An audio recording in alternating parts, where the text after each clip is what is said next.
তাহলে দুনিয়াতেও যদি পছন্দের কিছু না পাইলাম আর প্রস্তুতিও না নিলাম, আখেরাতও যদি হারায় ফেললাম, তাইলে কি আল্লাহর রসুলের চোখের পানি আরো বেড়ে যাবে? দুনিয়া তো কানতে কানতে চলে গেছেন আর বলতে বলতে চলে গেছেন মিসকিনুন ফাখুর, আমার হতবাগা উম্মত, যারা দুনিয়া তো মন মতো কিছু পায় নাই, আখেরাতটাও পায় নাই। তাহলে দুনিয়ায়ও আমাদের জন্য চোখের পানি জড়াইতে জড়াইতে চিৎকার দিতে দিতে গেছেন মিসকিনুন ফাখুর, আমার হতবাগা উম্মত, দুনিয়া তো মনের স্বাদ মিটাইতে পারে নাই, না খাওয়া দিয়া, না কাপড় চোপড় দিয়া, না ঘর বাড়ি দিয়া, না আসবাবপত্র দিয়া, না গাড়ি শাড়ি দিয়া, কিচ্ছু দিয়েই তো আমরা স্বাদ মিটাইতে পারি নাই। রাগ হয়ে যাবেন? 1 তারিখে পাইতে দেরি, 20 তারিখে শেষ হইতে দেরি হয় না, ঠিক না?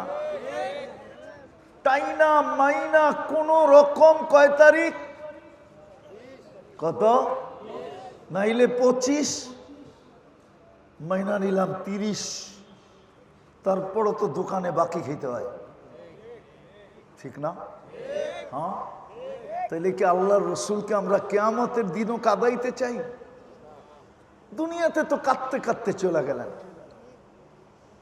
আর বলতে বলতে চলে গেলেন আমার হতভাগা উম্মত দুনিয়ায়ও কোনো স্বাদ মেটাইতে পারল না। কিন্তু পাওয়া যাবে। আমরা মাঝে মাঝে দেখি, এই হাইওয়েতে দেখি, অনেক যাওয়া হয় তো, এখান দিয়া অনেক যাওয়া হয়, ময়মনসিংহ অনেক দিকে এখান দিয়া যেতে হয়, দেখি তো মাওনা চৌরাস্তায় গেলে অনেক কিছুর ঘ্রাণ নাকে আসে, ঘ্রাণ মনে হয় বোঝে না, ফিডার খায় তো বোঝে না, অনেক কিছুর ঘ্রাণ নাই মাওনা চৌরাস্তায়। কিন্তু খালি ঘ্রাণই নাকে আসলো, আজ পর্যন্ত যাওয়া হলো না, ঠিক না? খাওয়া তো দূরের কথা, ঢুকাই হলো না। আল্লাহর রসুল কাঁদতে কাঁদতে চলে গেলেন। আমরা কি কালকেও ওনাকে কাঁদাইতে চাই? হ্যাঁ, কালকেও কি চোখের পানি ঝরাইতে চাই যে আল্লাহর রসুল কালকে বলবে আমাদেরকে হাউজে কাউসারে যাব আর বলবে সুহকান সুহকান লিমান কাইয়ারা বাদি, সড়ো দূরে সড়ো, তোমরা আমার ইজ্জত রাখো নাই, তোমরা আমার চোখের পানির মূল্য দাও নাই। এই জন্য আমি পায়ে হাত দিয়া বলবো, আসেন 2টা জিনিস মনে রাখি, মাথায় রাখি, আমি কিন্তু যাত্রী। দ্বিতীয়, আমার মনের ভিতরে অঙ্কন করি, প্রশ্নটাকে বারবার উত্থাপন করি, দিলটাকে বারবার প্রশ্ন করি, ও মন, তোর প্রস্তুতি কতটুকু?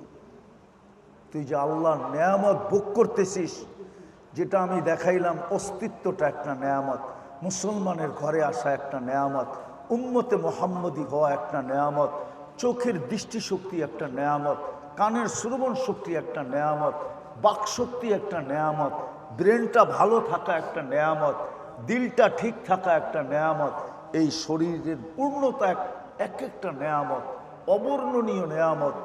কালকে যে আমার থেকে প্রশ্ন করা হবে, লাতুস আলুন্না আনিন নাইম, প্রত্যেক নেয়ামতের থেকে প্রশ্ন করা হবে।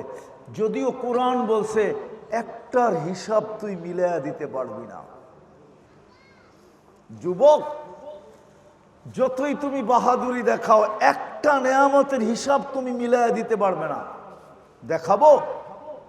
আরে দেখাবো। দৃষ্টিশক্তি কয়টা নেয়ামত? কয়টা? কয়টা? আজ পর্যন্ত কোনো যুবক বলতে পারবে যে ও কতবার দেখছে, কি কি দেখছে? পারবেন? কত বৎসর দিলে পারবেন? কত বৎসর সময় দিলে পারবেন বলেন? কোরআন বলছে 50,000 বৎসর দিলেও তুই পারবি না।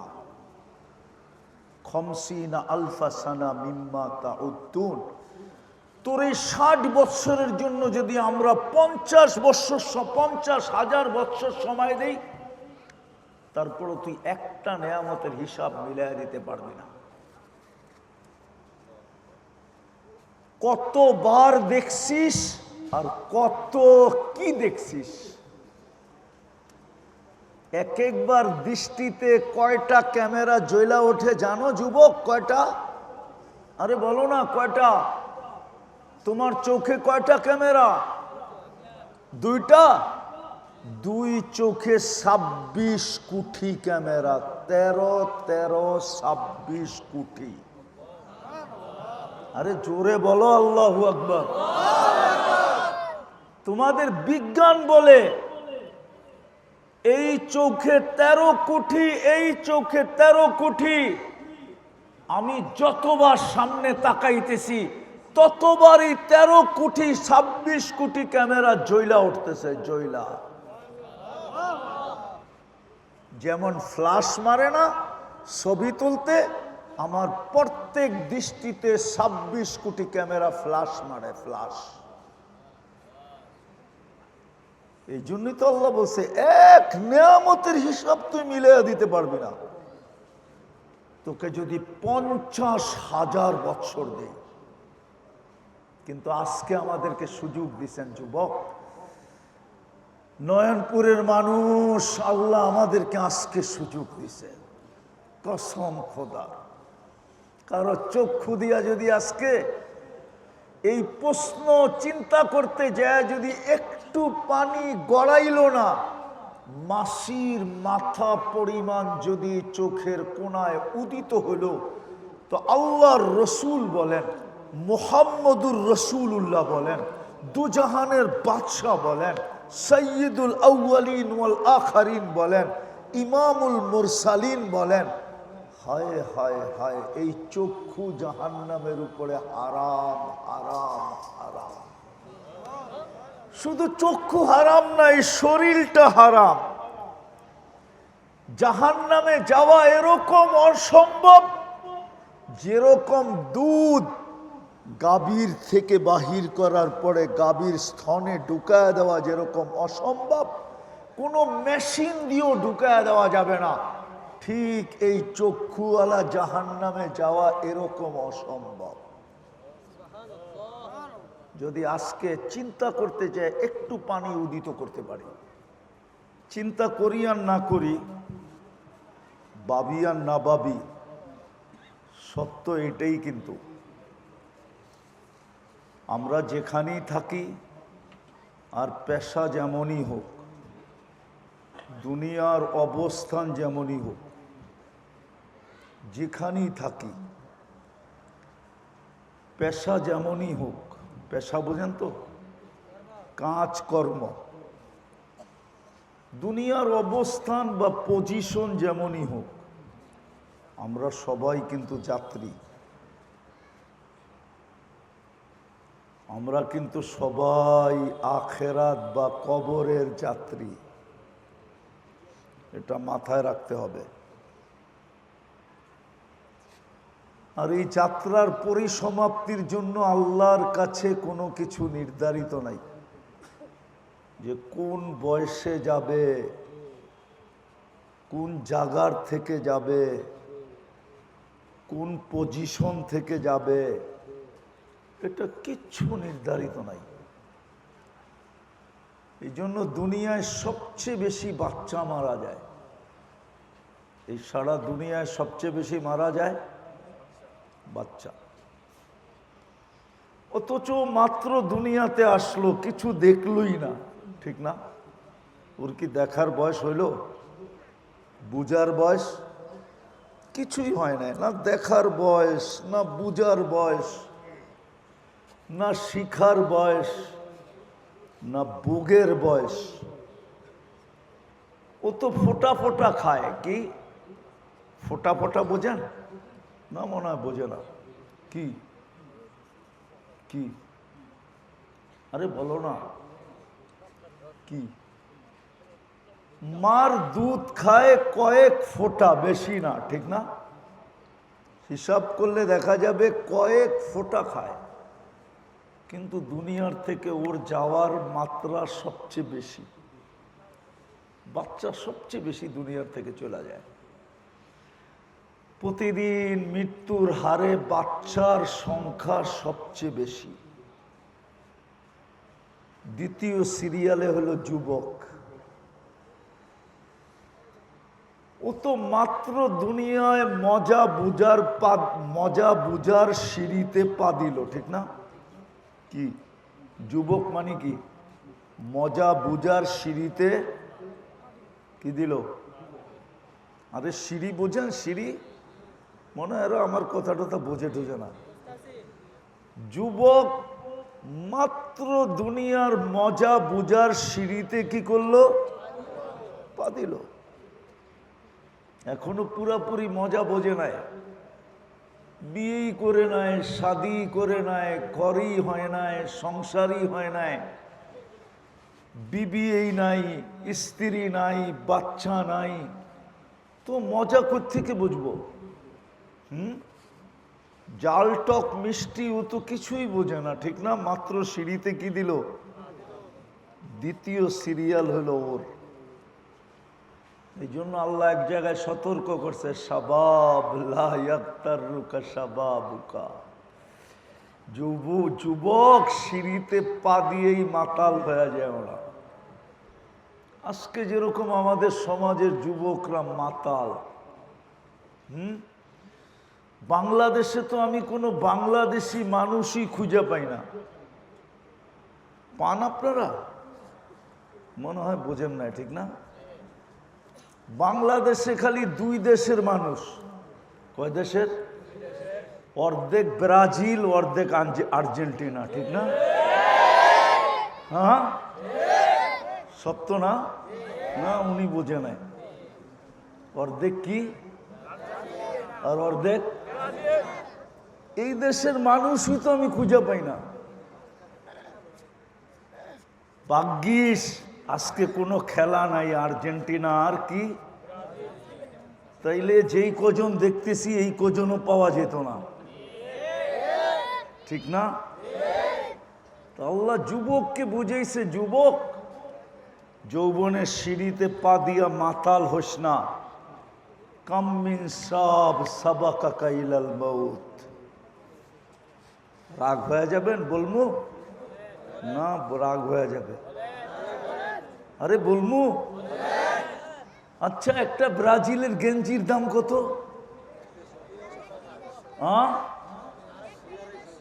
200-250 টাকা, ঠিক না? যদি 200 টাকা দিয়ে পিজা খাইতো তাইলে আমার মনকে বুঝাইতে পারতাম, যা দিল অঙ্গে তা যাবে সঙ্গে, ঠিক না? ঠিক না? এই গেঞ্জিটা কিনা কি লাভ হইল? আমি কালকে বাংলাদেশের একজন সচিবকে জিজ্ঞাসা করছিলাম, আমার কালকে প্রোগ্রাম ছিল একটা সোসাইটিতে, তো ওইখানে সচিব পদেরও লোক ছিল। আমি জিজ্ঞাসা করলাম, বলেন তো সচিব সাহেব, ব্রাজিলের কয়জন মানুষ বাংলাদেশকে চিনে? যুবকরা আবার রাগ হয়ে যাব, ব্রাজিলের গেঞ্জি গুঞ্জি আছে তো আবার না, ওইও যেতে পারে, গাড়ি গুড়ি আটকায় দিতে পারে, ঠিক না? বইলা রাখমু 999 আবার যদি গাড়ি গুড়ি আটকায় দিল। তো আমি জিজ্ঞাসা করলাম, ব্রাজিলের কয়জন মানুষ বাংলাদেশ চিনে? তো সচিব সাহেব বলতেছিল 1% চিনে কিনা আমি সন্দেহ আছে। কয় পার্সেন্ট? আমি কিন্তু যাই না বলতেছি। দ্বিতীয় জিজ্ঞাসা করলাম, আর্জেন্টিনা? কয় এটা তো আরো কম, কেননা পুরা ব্রাজিলে মাত্র 500 থেকে 700 বাংলাদেশি আছে। কত কত? অথচ বাংলাদেশের অর্ধেক মানুষ ব্রাজিলের। কোন দেশের? কি? আর্জেন্টিনায় 100 বাংলাদেশি নাই। আমি যাই না বলতেছি, যাই না, কিন্তু অর্ধেক মানুষ কি আর্জেন্টিনা, ঠিক না? আর অর্ধেক কি ব্রাজিল। 4 বার আল্লাহ খেলা শুরু হওয়ার পরের থেকে ভূমিকম্প আসলো। খেলা যেই তারিখ থেকে শুরু হয়েছে ওই তারিখ থেকে আজ পর্যন্ত বাংলাদেশে 4 বার ভূমিকম্প আসছে। কয়বার? কয়বার? তারপরও আমরা বুঝতেছি না। যাক, এটা আমার আলোচনার বিষয় না। আমার আলোচনার বিষয় ছিল প্রথম মরে সবচেয়ে বেশি কি? শিশু। দ্বিতীয়, আল্লাহ যুবককে বলে যৌবনের সিঁড়িতে পা দিয়া হারায়া যাইস না। ফাইন কাম মিন শাব সাবাকাকা ইলাল মউত। যৌবনের সিঁড়িতে পা দিয়েই হারায়া যাইস না, মাতাল হয়ে যাইস না, আল্লাহকে ভুলা যাইস না। যেই আল্লাহ তোকে যৌবন দিয়া সাজাইছে ওই আল্লাহকে ভুলা যাইস না। হইতে পারে তোমাকে কবরের কোলে আমি শোয়ায় দেব। এই জন্য দ্বিতীয় মারা যায় সবচেয়ে বেশি কি? তৃতীয় মারা যায় বয়স্ক। তো যেটা আমি বুঝাইতেছিলাম, যেখানেই থাকি না কেন, পেশা যেমনই হোক না কেন, আর দুনিয়ার অবস্থান আমাদের যেমনই হোক না কেন, আমরা কিন্তু যাত্রী। কবরের যাত্রী, মৌতের যাত্রী। নিজের কাছে একটা প্রশ্ন করা উচিত যে যেই কয়দিনই দুনিয়াতে ছিলাম আমি যতটুকু ভোগ করলাম, কাটটা ভোগ করলাম? বলেন কাটটা? আরে জোরে বলেন। আল্লাহ বললে গুনাহ হবে না, সওয়াব হবে। কাটটা ভোগ করলাম? কাটটা ভোগ করতেছি। কার নেয়ামত ভোগ করতেছি আমরা? কার নেয়ামত ভোগ করলাম? আমাকে যে সৃষ্টির সেরা বানায় অস্তিত্ব দিলেন, এটা কি নেয়ামত না? আমি কি আমি সৃষ্টির? হ্যাঁ, আরে বলেন না।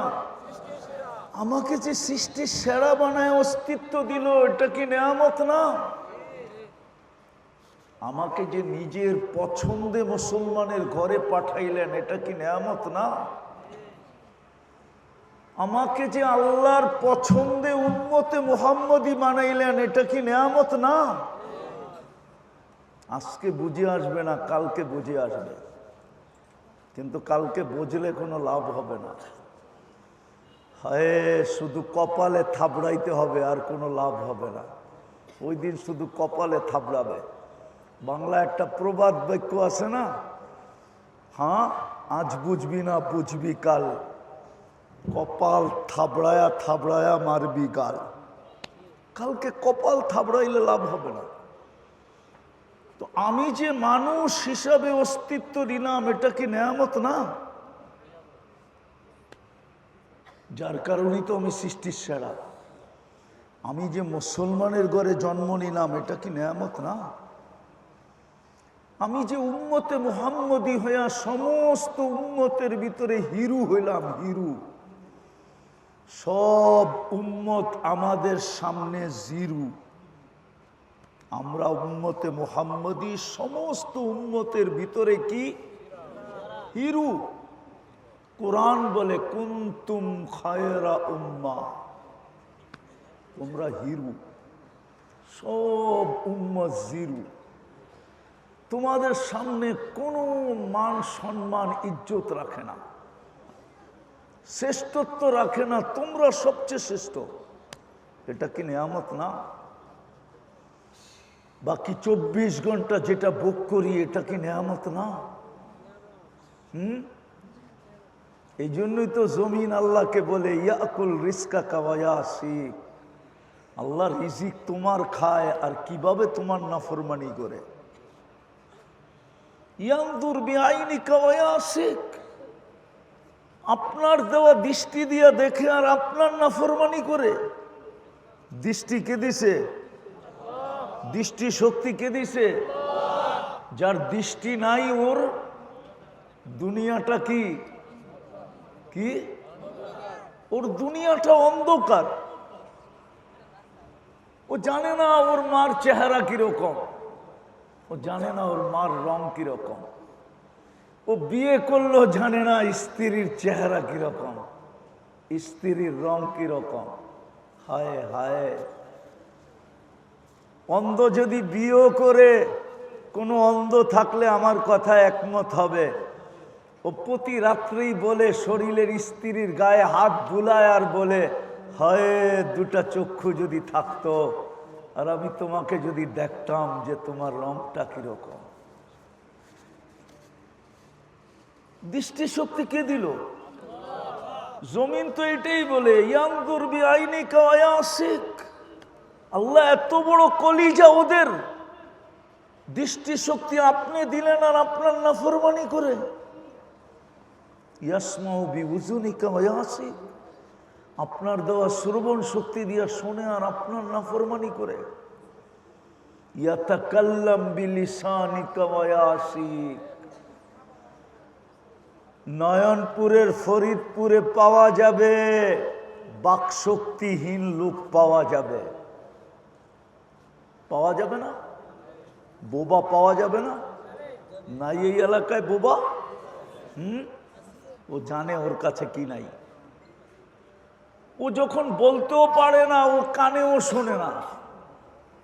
ওর দোষ একটা না, শুধু বলতে না পারা এটা ওর দোষ না। বোবারা কানেও শোনে না, কানে শোনে না। জমিন তো এটাই বলে, বাকশক্তি দিলেন, ও আপনার নাফরমানি করে কি করা।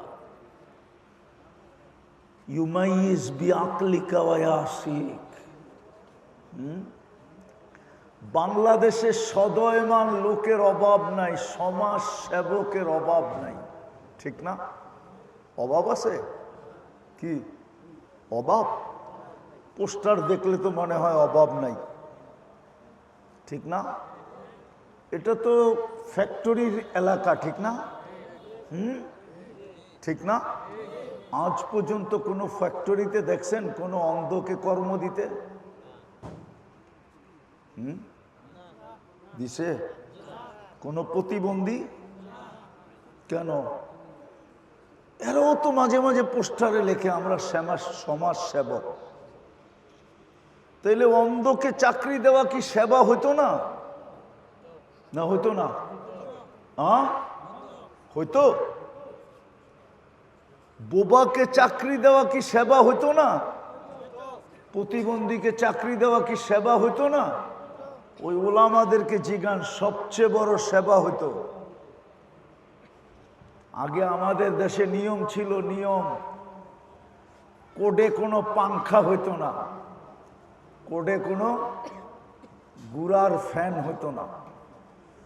জজের মাথার উপরে একটা বড় মোটা চট লাগানো থাকতো, আর অন্ধ বৈশা বৈশা রশি টানতো, ওটা দিয়ে জজের গায়ে বাতাস হইতো। এখন তো ইলেকট্রিক ফ্যান আইসা ওইটাও বাদ হয়ে গেছে। আমি মিথ্যা বলতেছি না, চোখে দেখা বলতেছি। আমার মনে আছে আমি ছোটবেলা নওগাঁ জজে দেখছি, নওগাঁ কোডে দেখছি। নওগাঁ, নওগাঁ চিনেন? এইখানে নওগাঁর মানুষ পাওয়া যাবে। নওগাঁ কোডে দেখছি আমি, অন্ধ বৈশা বৈশা রঠি টানতেছে আর জজের গায়ে বাতাস হইতেছে। মাসের শেষে ওর স্যালারি মিলতেছে। অন্ধ হইলে কি হবে? ওর পরিবার চলতেছে। বিদ্যুৎ আসার পরে, ইলেকট্রিক সিটি আসার পরে, বিজ্ঞানের ছোঁয়া লাগার পরে এখন ওই অন্ধদের চাকরিও শেষ। কমসে কম 500-700 অন্ধের চাকরি হইতো। বাংলাদেশে 850 জজ আছে, কমসে কম 850 অন্ধের চাকরি হইতো, ওইটাও শেষ। জমিন তো এটাই বলে, আল্লাহ দৃষ্টিশক্তি আপনার, ও নাফরমানি কি করে আপনার? বাকশক্তি আপনার, ও নাফরমানি করে কি করে আপনার? জমিন বলে আমার বুঝে আসে না, কি করে? মেধা দিলেন আপনি, নাফরমানি আপনার। আতাইতাহুল আকলু ইউমাইয়িজ, আপনি ওরে আকল দিলেন, মেধা দিলেন, ও ভালো মন্দ বোঝে। ওকে ৯-৬ বুঝানো যায় না। কেউ বুঝাইতে চাইলেও ও কয়, তুই আমাকে কি পাগল মনে করছস? আমি বুঝি না তোর ৯-৬। তো জমিন বলে আল্লাহ মেধা দিলেন আপনি, ও আপনার বিরোধিতা করে কি করে? আমি লম্বা করব না, ইসলাহি প্রোগ্রাম তো শর্টেই শেষ করে দেব, উঠাউটি না করি। আর ওয়েদারটাও মোটামুটি আল্লাহ ঠান্ডা করে দিয়েছেন বৃষ্টি দিয়া। যদি বৃষ্টি না হইতো তাহলে গরম আরো বেশি হইতো, ঠিক না? আজকের প্রোগ্রাম মনে হয় কবুল, যদিও প্রোগ্রাম আলারা একটু মনে মনে খেপে গেছে আর কি, যে এত সুন্দর করে সাজাইলাম, বৃষ্টিটায় সব কি করে দিল, ডাকায় শব্দ বলবো, সব বাজ্জা করে দিল। বাজ্জা বোঝেন? সব নষ্ট করে দিল। না না না না, আল্লাহ ওয়েদারটাকে ঠান্ডা করার জন্য বৃষ্টি দিছে। যদিও এরা সামিয়ানা লাগাইছে, আল্লাহ চাইছিল আজকে কোনো সামিয়ানাই হবে না, ডাইরেক্ট হবে। আমি উপর থেকে ডাইরেক্ট দেখবো, আর এরাও মাঝে মাঝে উপরে তাকায় আমারে ডাইরেক্ট দেখবো। কি ডাইরেক্ট না? হ্যাঁ, বৃষ্টি আইসা ওয়েদারটাকে ঠান্ডা করছে। তা আমি যেটা বুঝাইতেছিলাম, যেখানেই থাকেন না কেন, পেশা যেমনই হোক না কেন, দুনিয়ার অবস্থান যেমনই হোক না কেন, আমরা কিন্তু যাত্রী। জমিন যদিও আল্লাহকে লম্বা প্রশ্ন করছে, শুধু এতটুক জমিন বলে না, ইয়াকুল রিস্কা কাওয়া আসিক, রিজিক আপনার খায়, আপনার নাফরমানি করে। ইয়ানদুরু বি আইনিকা ওয়া ইয়াসিক, আপনার দেওয়া চক্ষু দিয়া দেখে, আপনার নাফরমানি করে। ইয়াসমাউ বি উযুনিকা ওয়া ইয়াসিক, আপনার দেওয়া কান দিয়া শোনে আর আপনার নাফরমানি করে। ইয়াতাকাল্লাম বি লিসানিকা ওয়া ইয়াসিক, আপনার দেওয়া পাও দিয়া, আপনার দেওয়া পাও দিয়া চলে আর আপনার নাফরমানি করে। কানা সগীরা ফাকাব্বারতা, ছোট ছিল আপনি তো বড় করলেন। কানা দাঈফা ফাকাওয়াইতা, বড় দুর্বল ছিল, মার পেটের থেকে যখন আসছে সুঠামত্ব তো আপনিই দিলেন। কানা জাহিলা ফাআল্লামতুক, ও তো অজ্ঞ ছিল, শিক্ষা তো আপনিই দিলেন। কানা মিসকিনা, ওর মতো নিশ্চয় কেউ ছিল না। মার পেটের থেকে যখন আসছে, তো সৃষ্টির ভিতরে সবচেয়ে নিশ্চয় প্রাণী হলো মানুষ। মানুষের চেয়ে নিশ্চয় দুনিয়াতে কেউ নাই, কেউ পা রাখে না। জমিন বলে ছিল তো নিশ্চয়, ছিল তো অসহায়, কিন্তু স্বয়ং সম্পূর্ণ তো আপনিই করলেন। তারপর আপনার নাফরমানি। শুধু জমিন বলে না, হায় হায় আলা কুল্লা ইয়াউমিন ওয়াল বাহরু, প্রতিদিন সমুদ্র বলে। শুধু সমুদ্র বলে না, ওয়াল মালাইকাতু, প্রতিদিন ফেরেশতারা বলে। এমন কি কিতাবে পাওয়া যায় পাহাড় পর্যন্ত বলে, আল্লাহ সারাদিন আপনার নাফরমানি। আপনি আমাদেরকে অনুমতি দেন, বিদায় আমরা সবাই কিন্তু যাত্রী। আমি জানি এই এলাকার আসল বাসিন্দার থেকে সারা বাংলাদেশের বিভিন্ন এলাকার মানুষ এখানে বেশি, ঠিক না? কি সত্য তো? এই এলাকার বাসিন্দার, জমিনের মালিক এই এলাকার মানুষ বটে, কিন্তু বসবাসকারী সারা বাংলাদেশের বাহিরের মানুষ এইখানে বেশি, ঠিক না? সত্য তো? বিদায় আপনি যেখানেই বসবাস করেন, পেশা যেমনই হোক, দুনিয়ার অবস্থান যেমনই হোক, আমরা কিন্তু যাত্রী। কিন্তু একটা প্রশ্ন আপনাদের কাছে, বিবেকের কাছে, প্রথম এই কথাটা মাথায় রাখা উচিত যে আমি যাত্রী। তারপরে নিজেকে প্রশ্ন করা উচিত যে আমি যে চলে যাব আমার প্রস্তুতি কতটুকু। বলবেন প্রস্তুতির প্রয়োজন কেন? এটাও বলে দিতেছি, কিন্তু প্রস্তুতির প্রয়োজন কেন? কেননা আপনি আর আমি যতটুকু ভোগ করি, আপনি আর আমি যতটুকু ভোগ করি, আল্লাহর নিয়ামত যতটুকু ভোগ করি, রব্বে কাবার কসম কোন সৃষ্টি তার কোটি ভাগের এক ভাগও ভোগ করে না।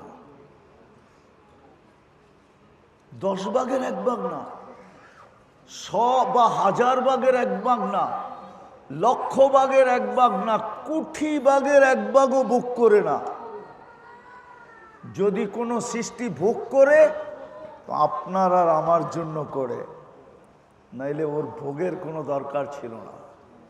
হায় হায়, গরুকে মানুষ বাদামও খাওয়ায়, দামি দামি খাওয়ায় শুধু মোটা তাজা করার জন্য।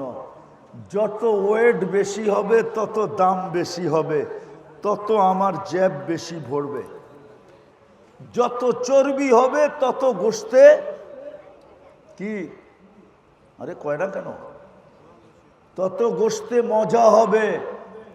শত শত আইটেম আমরা পাক করে খাবো, কোনো সৃষ্টি ভোগ করে না। বিদায় আপনাকে আমাকে চিন্তা করা উচিত আমার প্রস্তুতি কতটুকু। প্রথমেই বলছি যেই কোনো সময় চলে যেতে পারে, প্রস্তুতি কতটুকু, কতটুকু প্রস্তুতি। অথচ এই উম্মতের জন্য তো প্রস্তুতি সহজ ছিল। আমি একটা দেখাইতেছি, একটা। কেউ যদি এই মহররমের 2টা রোজা রাখত তো নাকে তেল দিয়া ঘুমাইতে পারত। ও বলতো অতীত 1 বৎসরের গুনাহ মাফ। কি আগামী মহররম পর্যন্ত আপনার গুনাহ মাফ, পিছের মহররম থেকে এই মহররম পর্যন্ত আপনার গুনাহ। বা রানিং, কোন জায়গায় লেখা আছে রানিং 1 বৎসরের। কেননা ইসলামী বৎসর শুরু হয় কোন মাস থেকে? মহররম থেকে। রানিং বৎসরের গুনাহ মাফ। যদি দ্বিতীয় আরেকটা দেখাইতেছি, আজকের দিন যদি নিজের সাধ্য অনুযায়ী, সাধ্য বোঝেন, অ্যাবিলিটি বোঝেন, সমর্থ বোঝেন, পকেটে যেই কয় টাকা আছে ওই কয় টাকা বোঝেন, আজকের দিনে যেই কয় টাকা পকেটে ছিল যদি হাত খুলা পরিবার পরিজনের উপরে খরচ করত, গরিবদেরকে সাহায্য দিত, আত্মীয় স্বজনের উপরে খরচ করত, প্রতিবেশী গরিবদেরকে যদি দিত, তাইলে 1 বৎসরের বরকত দেওয়ার গ্যারান্টি ছিল। কয় বৎসর? কয় বৎসর? 1 মাস 1 দিনের বিনিময়ে কয় বৎসরের বরকত? 1 বৎসর কয় দিন হয়? 365 দিন বরকত দিতেন। তাহলে প্রস্তুতি কঠিন না সহজ? কিন্তু রোজা রাখছে কয়জন বলেন না? নফল বইলা বেশিরভাগ লোকই ছেড়ে দিছে, ঠিক না? ইচ্ছা করলে বৃহস্পতি শুক্র 2 দিনে কমপ্লিট করতে পারত, অথবা ইচ্ছা করলে শুক্র শনি 2 দিনে কমপ্লিট করতে পারত। আজকেও ছুটি, কালকেও ছুটি, 2 দিনে কি কমপ্লিট। আজকেও ছুটি, কালকেও ছুটি, 2 দিনে কমপ্লিট করে ফেলতে পারত। 1 বৎসরের গুনাহ কি? আবার গেছিল পিছে একটা আরাফার দিনের একটা রোজা, কয়টা রোজা? কয়টা? 2 বৎসরের গুনাহ মাপ ছিল। কয় বৎসরের? অতীত 1 বৎসর, সামনের 1 বৎসর। নাকে তেল দিয়ে ঘুমান না আপনি? কেউ যদি বলতো তুই এত ঘুমাস কেন? 2 বৎসরের গুনাহ মাফ করে আনিছি, ঘুমাবো না তো কি করব? তো প্রস্তুতি সহজ ছিল, কিন্তু আফসোস আফসোস আমরা হাইরা গেছি। বলে কিসের কাছে হাইরা গেলাম? বলে আমরা 2 জিনিসের কাছে হাইরা গেছি। একটা হলো নিজের মনের কাছে হাইরা গেছি। কার কাছে? নিজের মনের কাছে হাইরা গেছি। কেননা আমি মনের বিরুদ্ধে চলি না, মন যেরকম বলে ওরকমই চলি। আমাদের অধিকাংশ যুবকরা মন যেরকম বলে এরকমই চলে। আমার সমাজের 90% মানুষ, নারী পুরুষ, মন যেরকম বলে ওরকমই চলে। আমরা মনের কাছে হেরা গেছি। আর আরেকজন তো আছেই আছে, যাকে শয়তান বলে। আমরা শয়তানের কাছেও হেরা গেছি, মনের কাছেও হেরা গেছি। আর কার কাছে হেরা গেছি? শয়তানের কাছে হেরা গেছি। নাইলে যেটা খরচ করলে অঙ্গে লাগতো, কি অঙ্গে লাগলে সঙ্গে যেত, ঠিক না? ঠিক হন? ওটা লাগায়া দিছি জার্সি কিনার পিছনে, ওটা লাগায়া দিছি ফ্লাক লাগানোর পিছনে। যাক, আবার ওই দিকে যেতেছি না, আমি সব জায়গায় চলে আসছি। প্রস্তুতি নেন, নাইলে আল্লাহর কাছে দাম পাওয়া যাবে না। রাগ হয়ে যায় না। এই মজলিসটা আমি জানি সব শ্রম পেশার মানুষ, একজনও এখানে বাড়িওয়ালা আছে কিনা আমি জানি না, আর একজনও এখানে ফ্যাক্টরির মালিক আছে কিনা আমি জানি না। মনে হয় নাই, ঠিক না? আছে নাকি? সব কি শ্রম পেশার মানুষ। শ্রম দিলে পেটে ভাত, আর শ্রম না দিতে পারলে খালি হাত, ঠিক না? সত্য তো? রাগ হয়ে যাবেন? আমি শ্রম পেশার যুবকগুলাকে জিজ্ঞাসা করতে চাই, রাগ হয়ে যাবা? হ্যাঁ, আচ্ছা বলো, নিজের ইচ্ছা মতো, মন মতো, মন চায় এরকম ইচ্ছা মতে ব্র্যান্ডের একটা খাওয়া মাসের ভিতরে কয়বার জোটে? বলো। একবারও না? রাগ হয়ে গেল? রাগ হয় না। আবার বলবা এটা নিয়ে তো ডায়লগ চলতেছে, ঠিক না? হ্যাঁ, বুঝানোর জন্য বলতেছি। যখন সারা মাসে একবার পছন্দের একটা খাওয়া জুটাইতে পারি না, একটা ব্র্যান্ডের গেঞ্জি পরতে পারি না, একটা ব্র্যান্ডের টি শার্ট পরা যায় না, একটা ব্র্যান্ডের প্যান্ট পরা যায় না, সবারই তো মনে চায় যে একটা আইফোন প্রো ম্যাক্স যদি হইতো, ঠিক না? কি মুস্কি মুস্কি হাসে দেখি, ঠিক না? আইফোনের কথা শুই না। তাও তো জীবনে জুটানো যাবে কিনা জানি না, ঠিক না? হ্যাঁ, সবার হাতে আছে চায়নার খাটারা ফোন, ঠিক না? খাটারা বোঝো? সস্তা ফোন, ঠিক না?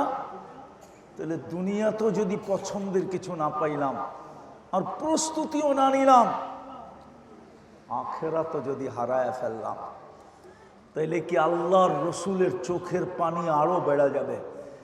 দুনিয়া তো কানতে কানতে চলে গেছেন, আর বলতে বলতে চলে গেছেন মিসকিনুন ফাখুর, আমার হতবাগা উম্মত, যারা দুনিয়া তো মন মতো কিছু পায় নাই, আখেরাতটাও পায় নাই। তাহলে দুনিয়ায়ও আমাদের জন্য চোখের পানি জড়াইতে জড়াইতে, চিৎকার দিতে দিতে গেছেন মিসকিনুন ফাখুর, আমার হতবাগা উম্মত, দুনিয়া তো মনের স্বাদ মিটাইতে পারে নাই, না খাওয়া দিয়া, না কাপড় চোপড় দিয়া, না ঘর বাড়ি দিয়া, না আসবাবপত্র দিয়া, না গাড়ি শাড়ি দিয়া, কিচ্ছু দিয়েই তো আমরা স্বাদ মিটাইতে পারি নাই। রাগ হয়ে যাবেন?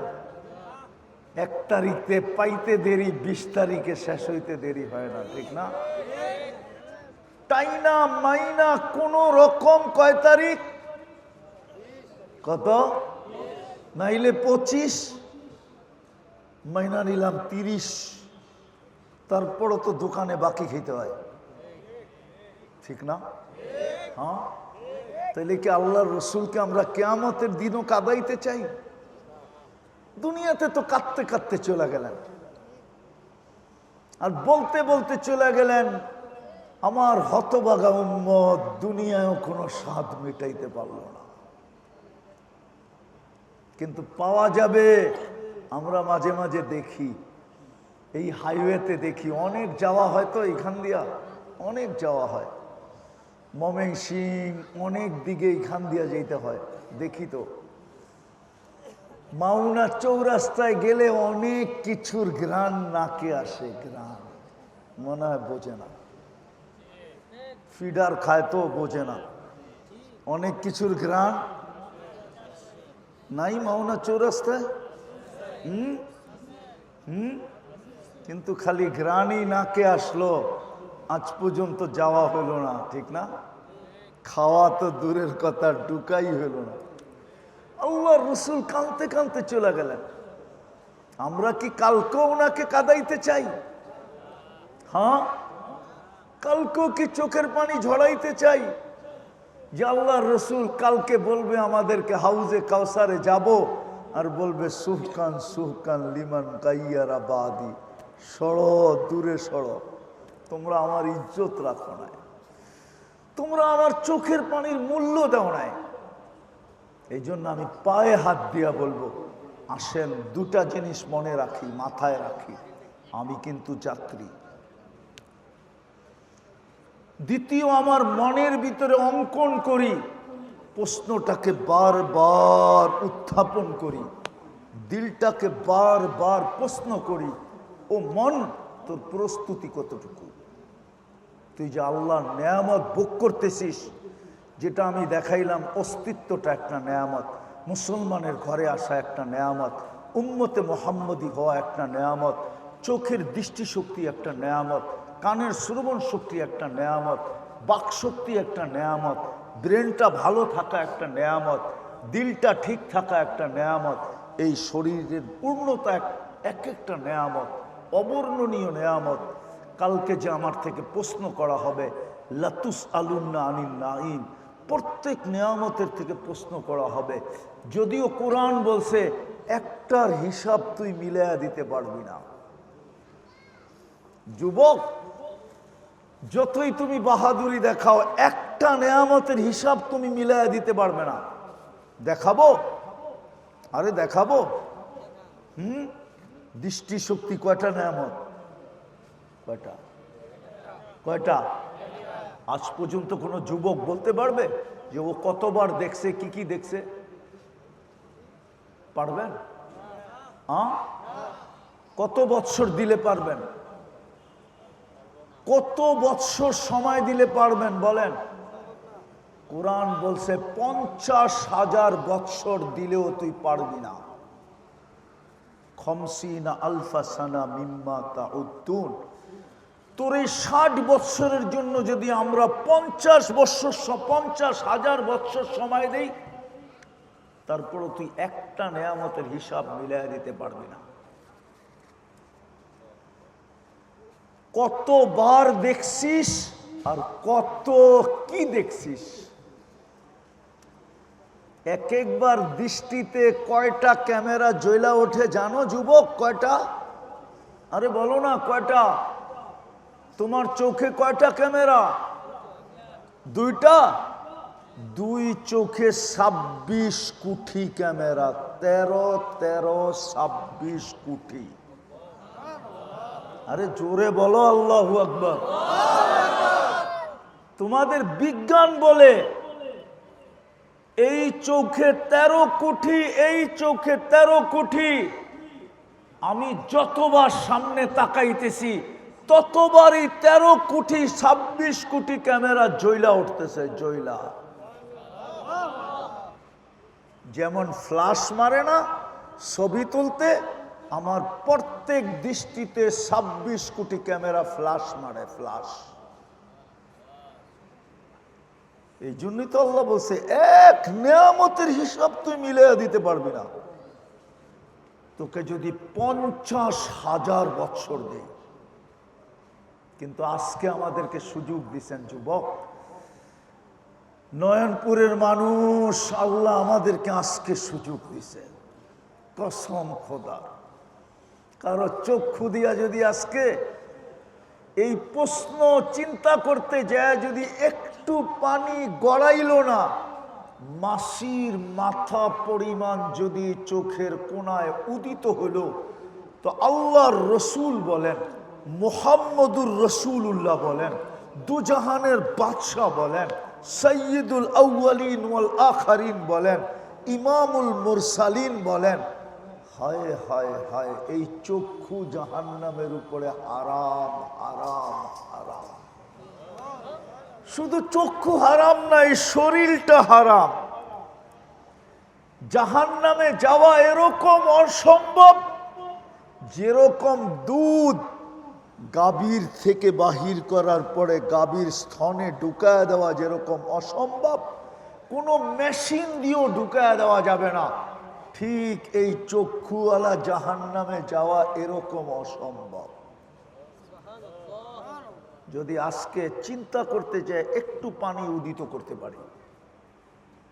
বিদায় আসেন, চলেন আজকে তওবা করি আল্লাহর কাছে। পারবেন? কে কে পারবেন দেখি? পারবেন? পাক্কা? তাইলে বইলা দেন, আল্লাহ অতীত থেকে তওবা করলাম। বলেন বলেন, আল্লাহ অতীত থেকে তওবা করলাম। আপনি আমাদের তওবা কবুল করেন। নামান যদি মনের থেকে কইরা থাকেন, আপনি নিষ্পাপ, কসম। আস্তাগফিরহু ইন্নাহু কানা তাওয়াবা, আত্তাইবু মিনাদ যামবি কামান লা যামবা লা। আল্লাহ বলে, তুই মাপ চাইতে দেরি, আমি তোকে মাপ করতে দেরি করি না। গুনাহ মাফ, নিষ্পাপ আপনি এখন।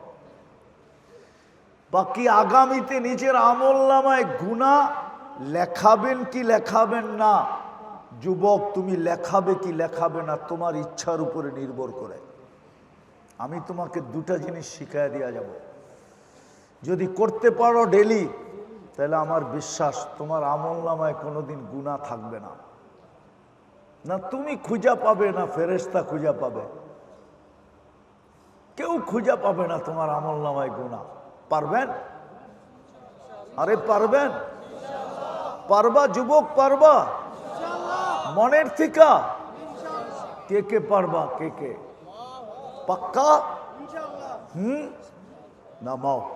আরেকটা কথা হাত পায়ে হাত দিয়া বলি, ছেড়া দাও।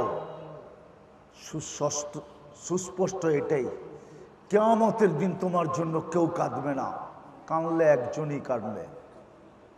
কয়জন? কয়জন? দুনিয়ার যে কোনো কিতাব তুমি উঠাওয়ার পড়ো, একজন তোমার জন্য আমার জন্য কাঁদবে, আর কেউ কাঁদবে না। ওনার নাম হলো মুহাম্মদুর রাসূলুল্লাহ সাল্লাল্লাহু আলাইহি ওয়াসাল্লাম।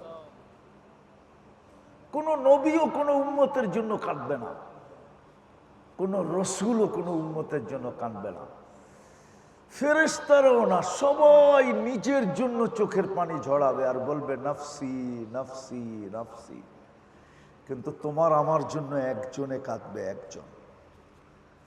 শুধু চিৎকার দিবে কিয়ামতের মাঠে, উম্মতি উম্মতি উম্মতি, রব্বি উম্মতি উম্মতি, রব আমার উম্মত। বিদায় পায়ে হাত দিয়া বলি, কারো পিছে চলো না, কারো আদর্শের ছোঁয়া নিজের গায়ে লাগতে দিও না।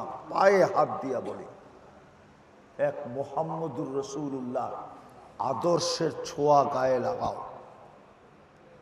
কেউ তোমাকে ওই দিন কাঁদবে না তোমার জন্য, বরং উল্টা হইতে পারে।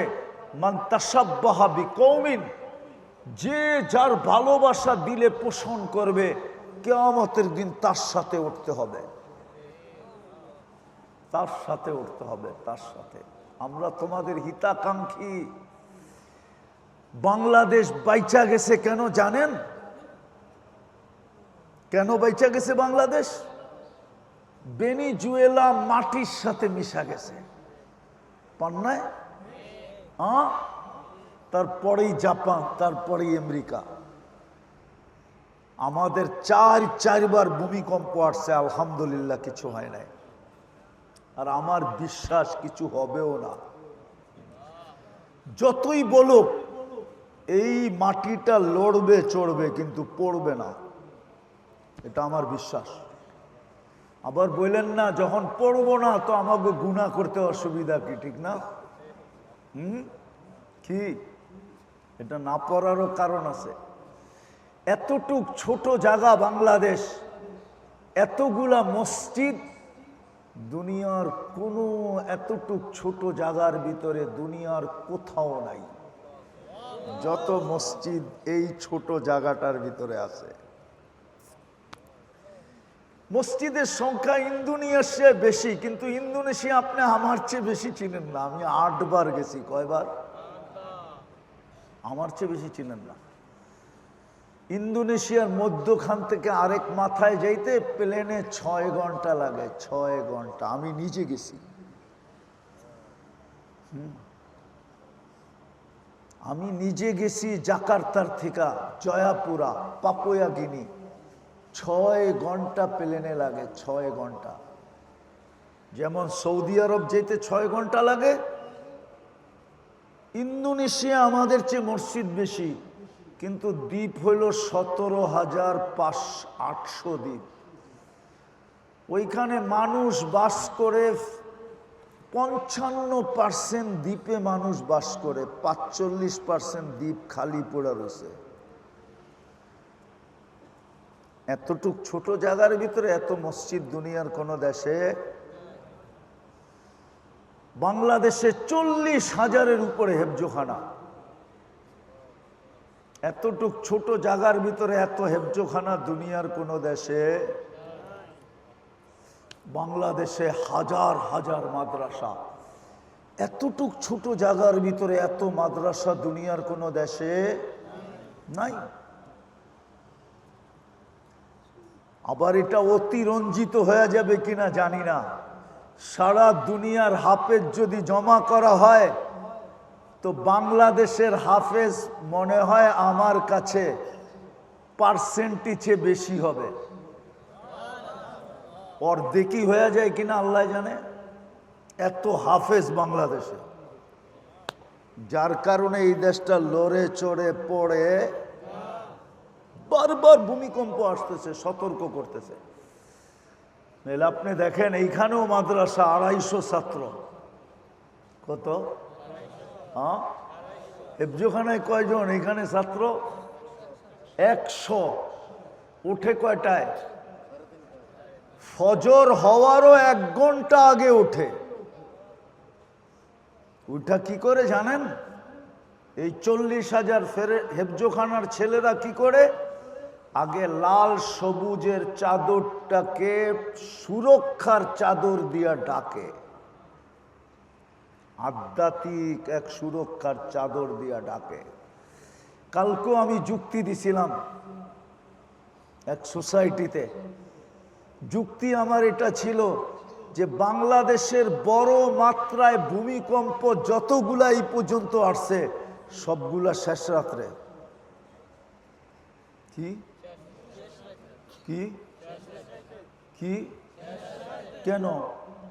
আল্লাহ বলে 40,000 হেফজোখানার ছেলেরা বাংলাদেশে লাল সবুজের পরিধিটাকে আধ্যাত্মিক চাদর দিয়া ঢাকার পরে তোমরা যাইও, তখন ধাক্কাইতেই পারবা, ফালাইতে পারবা না। শুধু এই জন্যই দেশটা বেঁচে আছে, সত্য। এই জন্য বলছিলাম দুটা কাম আমি দেখাইতে চাইতেছি, পারবেন? আরে পারবেন? পাক্কা? তাইলে আমি বলতে পারবো আপনার আমল নামায় কোনো গুনাহ হবে, কিন্তু গুনাহ থাকবে না। ফেরেশতা পর্যন্ত হাত করে তাকায়া থাকবে যে গুনাই তো নাই, এটা হলো তো হলো কি করে। দুটা কাম ডেলি পারবেন? বলবো আজকের থেকে নামাজ কোনো মতেই ছাড়বো না, ওয়াদা পাক্কা। দ্বিতীয় নামাজ, আজকের থেকে যখনই ঘুমাইতে যাব বেশি কিছু করতে হবে না, শুধু আল্লাহর কাছে হাত উঠায়া মাপ চায়া তারপরে ঘুমাবো। শুধু বাংলায় বললেই হবে যে আল্লাহ আমি মাপ চায়া ঘুমাইলাম। পারবেন না এতটুকু বলতে? কি বলবেন? আল্লাহ আমি মাপ চায়া, আল্লাহ আমি মাপ চায়া। যদি মনে না থাকে তাইলে একটু লেখা টানায়া দেন যেখানে আপনি ঘুমাবেন, যে আজ থেকে আমি আল্লাহর কাছে মাপ চায়া ঘুমাবো। বড় অক্ষরে লেখেন, যেইখানে ঘুমান ওইখানে টানায়া দেন, যাতে গেলেই আপনার চোখে পড়ে, ঘুমের সময় যেন স্মরণ আসে। আর যদি হাত উঠায়া মাপ চায়া ঘুমাইতে পারলেন, আমার বিশ্বাস এটা যদি পরীক্ষামূলক কোনো বিধর্মীয় করে, তা আমার বিশ্বাস বেশি দিন যাবে না, আল্লাহ ওকে ইসলামের চাদরের নিচে নিয়ে আসবে। আমার কাছে প্রমাণ আছে, প্রমাণ। পরীক্ষামূলক করতে যায় ইসলামে চলে আসছে। পারবেন এই দুটা কাজ করতে? হ্যাঁ, কে কে ওয়াদা? নামান উঠাউঠি করবেন না।